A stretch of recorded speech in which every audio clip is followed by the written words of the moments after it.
রাসূলুল্লাহ বলেছেন আরাফাতের ময়দানে, তোমরা আল্লাহকে সাক্ষী করে একটি পরের মেয়েকে নিজের জন্য হালাল করেছো, দাসীর মতো তাদেরকে প্রহার করবা না।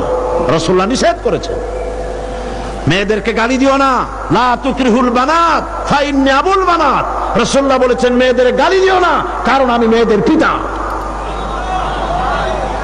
আপনারা খবরদার আল্লাহর বান্দীদের প্রহার করবেন না, নির্যাতন করবেন না, গালি দিবেন না। স্ত্রীর নির্যাতন যদি সহ্য করেন, আল্লাহ আপনাকে ভিন্নভাবে বরকত দিয়ে দিবেন। খবরদার স্ত্রীদের উপর অত্যাচার করবেন না। আমি মহিলাদের এখানে মাহফিল করেছি, আজকে হাজার হাজার মহিলারা এসেছিলেন। আমি আপনাদেরকে এইসব কথা বলতে পারবো না, সময় হবে না। আজকে শুধু এতটুকু বলে রাখি, স্ত্রী আপনার সমান অধিকার রাখে, সে আপনার গোলাম না। এটা আবার উচ্চারণ করলাম।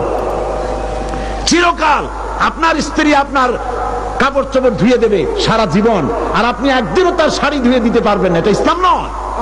আপনিও তার শাড়ি ধুয়ে দেন, চিরকাল আপনার মশারি টানাবে, আপনি একদিন মশারি টানাইতে পারবেন না, না তা হয় না। তার অধিকার আপনাকে দেখতে হবে, অধিকার আদায় করতে হবে। মনে থাকবে এই কথাগুলি, মনে থাকবে এই কথাগুলি। স্ত্রীকে মহব্বত করবেন, ভালোবাসবেন।